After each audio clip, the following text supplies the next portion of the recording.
दोस्तों नमस्कार। DSA law point में आप सबका स्वागत है। मैं हूं आपका मित्र धीरज कुमार त्रिपाठी। आज से 1 जनवरी 2025 नया वर्ष लागू हो रहा है, तो आप सबके लिए बहुत बहुत बधाई एवं हार्दिक शुभकामनाएं। आप लोग स्वस्थ रहें, सुरक्षित रहें, शिक्षित रहें तथा भविष्य में आगे बढ़ें और आप लोग अपनी ऊंचाइयों को छूने के लिए जैसे गत वर्षों में आपने मेहनत किया, लगन किया, ऐसे ही इस वर्ष लगन के साथ मेहनत करें और आने वाली जो एपीओ की वैकेंसी या सिविल जज की वैकेंसी है उसमें चयनित हो। इसका भरसक प्रयास हम सब लोग मिल करके करेंगे। मैं स्वयं भी एपीओ का जो है एक तैयारी कर रहा छात्र हूं। मैंने पिछला जो एपीओ का मेंस यूपी एपीओ हुआ था उसमें जो है उसके एग्जाम में हमने मेंस दिया लेकिन क्वालिफाई नहीं हो सका। तो उन सब की कमियों को दूर करना है कि हमारा प्री भी कैसे निकले और मेंस भी कैसे निकले और इंटरव्यू होकर के हम लोग कैसे नौकरी प्राप्त करें। तो इसके लिए हमें रेगुलर नियमित पढ़ाई करना होगा और हमारा जो सिलेबस है उसके हिसाब से पढ़ाई करना होगा कि कोई चीज छूट न जाए, क्योंकि वैकेंसी आती है और उसके बाद तुरंत निकल भी जाती है और हम लोग ऐसे देखते रह जाते हैं कि अब वैकेंसी आएगी तैयारी करेंगे, वैकेंसी आएगी तैयारी करेंगे। लेकिन सच बात तो यह है कि वैकेंसी आने के बाद कोई तैयारी नहीं होती। वैकेंसी आने के पहले जो तैयारी होती है हो जाती है। वैकेंसी आने के बाद तो क्या होता है ना कि जैसे जल्दी भूख लगी है तो बस खिचड़ी बन जाए। तो उस समय जो हम लोग पढ़ाई पढ़ते हैं वो प्रेशराइज्ड पढ़ाई रहती है कि बस अब ऑनलाइन होने के बाद आवेदन के 1 महीने बाद प्री है तो 1 महीने के अंदर मेहनत हम लोग और करते हैं। जो कमियां हमारे अंदर रहती हैं उनको और दूर करने के लिए, जैसे हम लोग मान के चलिए कि अगर प्री की जनरल में कट ऑफ 103 आई पिछली बार, तो हम लोग ऐसे कम से कम रेगुलर 95 टू 100 नंबर के बीच बना के रखें कि हम जब आवेदन करें उसके बाद हम 3-4 नंबर उससे ज्यादा और 10 नंबर तक बना सकें। इस तरीके का करना है। दोस्तों हम लोगों ने अपने पिछली वीडियो में जो कि भारतीय न्याय संहिता का हम लोग पढ़ रहे हैं, इसमें हम लोगों ने धारा 14 और धारा 17 अर्थात धारा 14 में तथ्य की भूल क्षम्य है को पढ़ा हुआ था और धारा 17 जो कि तथ्य के भूल क्षम्य है, विधि की भूल क्षम्य नहीं है, लेकिन जो जस्टिफाइड बाय लॉ वर्क है, न्यायानुमत कार्य है, अगर उसको हम करते हैं तो वह जो है वह भी क्षम्य है। आज हम लोग पढ़ेंगे धारा 15 न्यायिक रूप से कार्य करते हुए न्यायाधीश का कार्य और धारा 16 न्यायालय के निर्णय के अनुसरण में किया गया कार्य क्या माफी योग्य है। तो धारा 15 बताती है कि कोई बात अपराध नहीं है जो न्यायिक रूप से कार्य करते हुए किसी न्यायाधीश द्वारा किसी व्यक्ति किसी शक्ति के प्रयोग में की जाती है जिसके बारे में उसे सद्भाव पूर्वक विश्वास है कि उसके पास वह है या उसे विधि द्वारा दी गई है। अर्थात जब भी न्यायाधीश किसी मामले में कोई कार्य करता है तो वह पूर्णतया मुक्त होता है, क्योंकि कोई भी व्यक्ति इंसान ही तो जज बना है ना, उसे कोई गलती हो सकती है। या अब कोई आदमी गया बेल लेने के लिए मजिस्ट्रेट के पास और वो बेल खारिज कर दे, तो ऐसा नहीं है कि उसके ऊपर कोई आप आपराधिक मुकदमा चलाएंगे। आप उस पर कोई मुकदमा नहीं चला सकते हैं, वो उसका अधिकार है, वो आपको दे बेल या वो आपको ना दे। यदि जमानती अपराध ना हो तो जमानती अपराध में भी यह है कि आप 1 बार 2 बार 3 बार बार बार आप अपराध ही करते रहेंगे तो आपको उसमें जमानती अपराध में भी वो जमानत नहीं देगा। तो ऐसा नहीं कि वो जमानत नहीं दिया तो वो कोई अपराध कर दिया। तो अर्थात जो भी वह शक्ति है उन शक्तियों के अधीन कोई न्यायाधीश अगर कार्य करता है तो वह जो है उसे छूट प्राप्त है, वह उसका अधिकारी उसका दंडित उसके से दंडित नहीं होगा। अब सबसे बड़ा महत्वपूर्ण है कि न्यायालय के निर्णय के अनुसरण में कोई किया गया अगर अब जैसे न्यायालय ने किसी व्यक्ति को आदेशित किया है कि आप इस कार्य को करें, और वह न्यायालय के अनुसरण में कोई कार्य करता है, तब अगर कोई यदि विघ्न पैदा करे और इसमें उसे कुछ हानि हो जाए तो उसके लिए वो व्यक्ति दंडित नहीं किया जाएगा जिसको न्यायालय में आदेशित किया है। अगर ऐसे होने लगे तो आप समझिए जल्लाद जो फांसी देता है वो तो फिर पता लगा 302 का मुलजिम बना रहे, क्योंकि वही उसको काला ऊपर से कपड़ा डाल करके और उसको फांसी पे लटकाता है, तो वो 302 का अपराधी हो जाए। लेकिन ऐसा नहीं है। जल्लाद जो है, जो फांसी देता है किसी व्यक्ति को, वो न्यायालय के आदेश से देता है, वो स्वयं से नहीं देता किसी को कि काला कपड़ा पहनाया और उसको उसकी हत्या कर दी।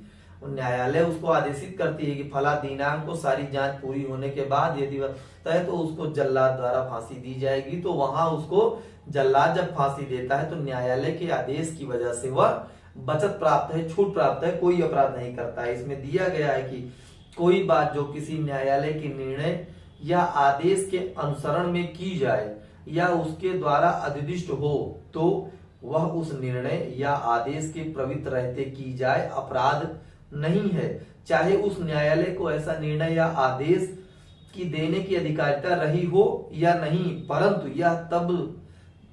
यह तब जबकि वह कार्य करने वाला व्यक्ति सद्भाव पूर्वक विश्वास करता है कि उस न्यायालय को वैसी अधिकारिता थी। अर्थात अब मजिस्ट्रेट को डेथ पनिशमेंट देने की अधिकारिता नहीं है और वह दे दे तो ये तो मजिस्ट्रेट की गलती है।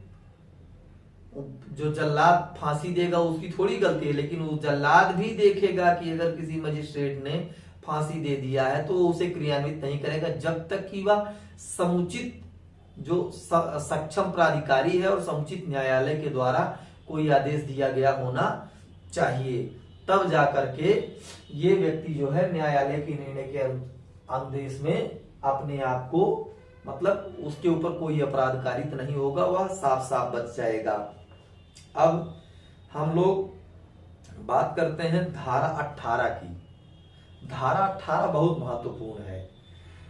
ये जो एक्सीडेंटली कार्य होते हैं, अकस्मात कार्य हो जाते हैं, उनसे किसी व्यक्ति को बचाव प्रदान करती है। जैसे कि अब ये धारा 18 में प्रावधानित है। धारा 18 बीएनएस कहती है कि विधिपूर्ण कार्य करने में दुर्घटना, तो इसका नाम ही है कि आप जो काम कर रहे हैं वो विधिपूर्ण है, लॉफुल है। विधिपूर्ण कार्य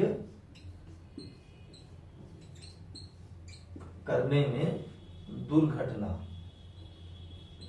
अगर कोई दुर्घटना विधिपूर्ण कार्य करने में हो जाती है तो वह माफी योग्य है। अब इसमें जैसे ऐसे क्या कौन कौन सी बातें हैं, तो कोई बात अपराध नहीं है जो दुर्घटना या दुर्भाग्य से है। ऐसा मतलब कोई बात अपराध तभी नहीं होगी जब वह सबसे पहले वह जो है दुर्घटना या दुर्भाग्य से, दुर्घटना या दुर्भाग्य से हो, या फिर आपराधिक आशय या ज्ञान के बिना हो। आपराधिक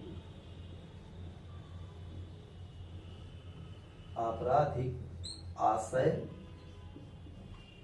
या ज्ञान के बिना हो, मतलब कि जो आप कार्य कर रहे हैं वो उसमें आपका आशय आपराधिक ना हो और आपको यह ज्ञान ना हो कि नहीं वो अपराध आप करने जा रहे हैं। इसके बाद है कि विधिपूर्ण रीति से,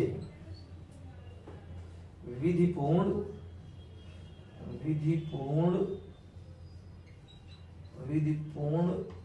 रीति से तथा विधिपूर्ण साधनों द्वारा, क्या हो, विधिपूर्ण साधन हो, विधिपूर्ण साधन होने चाहिए। अर्थात जो आप कार्य कर रहे हैं वो लॉफुल हो। ऐसा नहीं कि आप अनलॉफुल कार्य कर रहे हो तो आपका जो है धारा 18 का लाभ मिल जाए, ऐसा नहीं है। विधिपूर्ण रीत में हो तथा विधिपूर्ण साधन हो, जो साधन भी प्रयोग में आए वो विधिपूर्ण होने चाहिए। और क्या होना चाहिए, उचित सतर्कता और सावधानी होनी चाहिए। चौथा क्या है, उचित सतर्कता। जितनी सतर्कता बरतनी थी उतनी आपको उसमें बरतनी चाहिए। उचित सतर्कता और उचित सावधानी होनी चाहिए। उचित सावधानी, उचित सावधानी होनी चाहिए। तब जाके अगर विधिपूर्ण के इसके साथ अगर आप कोई विधिपूर्ण कार्य कर रहे हैं तब जाके वह ऐसा कार्य आपका माफी योग्य होगा, अन्यथा नहीं। यदि आप ऐसा कार्य नहीं कर रहे हैं, अर्थात विधिपूर्ण कार्य करने में दुर्घटना से तात्पर्य यह है कि आपने ऐसा कार्य किया जो कि सबसे पहला क्या हो, दुर्घटना या दुर्भाग्य से हो जाए। ठीक है। दूसरा है आपराधिक आशय या ज्ञान के बिना किया गया हो। तीसरा है विधिपूर्ण रीति से तथा विधिपूर्ण साधन से किया गया हो और उचित सतर्कता और उचित सावधानी से। ये क्या है, सद्भाव पूर्वक जब हम लोग कोई कार्य करते हैं, जो कि धारा 2 की उपधारा 11 जो सद्भाव पूर्वक है उसकी परिभाषा में आया है कि कोई बात सद्भाव पूर्वक तभी कही गई मानी जाती है जब वह उचित सतर्कता और उचित सावधानी तथा विश्वास पूर्वक की गई हो, तो वे सद्भाव पूर्वक की गई बात मानी जाती है। और वो दुर्घटना या दुर्भाग्य हो, आपराधिक आशय या ज्ञान के बिना हो और विधिपूर्ण रीत से की गई हो। जैसे अब आप हैं कहीं बागीचे में एकांत में, वहां न कोई आ रहा है न जा रहा है, आप कुल्हाड़ी लेकर लकड़ी काट रहे हैं, अचानक कोई व्यक्ति आ जाए और कुल्हाड़ी का जो आगे फल होता है जिससे लोहे वाला, तो वो कुल्हाड़ी से निकल जाए और निकल के उस व्यक्ति को लग जाए और वो व्यक्ति घायल हो जाए या मर जाए, तो वहां आपने पूरी सावधानी बरती। आप एक किनारे लकड़ी काट रहे थे जहां कोई आता जाता नहीं है, आप अचानक वहां से आ गए और फल निकल करके आपको चोट लग गई और आप घायल हो गए, तो उससे वह व्यक्ति जो अपराधी व्यक्ति है उसका कोई आपको मारने का इरादा नहीं था, तो वो व्यक्ति पूर्णतया छूट पाएगा। लेकिन अब ऐसा अपराध है कि घर के आंगन में बच्चे खेल रहे हैं और आपके परिवार वाले आ जा रहे हैं, महिलाएं खाना बना रही हैं, सब लोग हैं और आप वहीं जो है कुल्हाड़ी लेके लकड़ी काटने में जुट गए।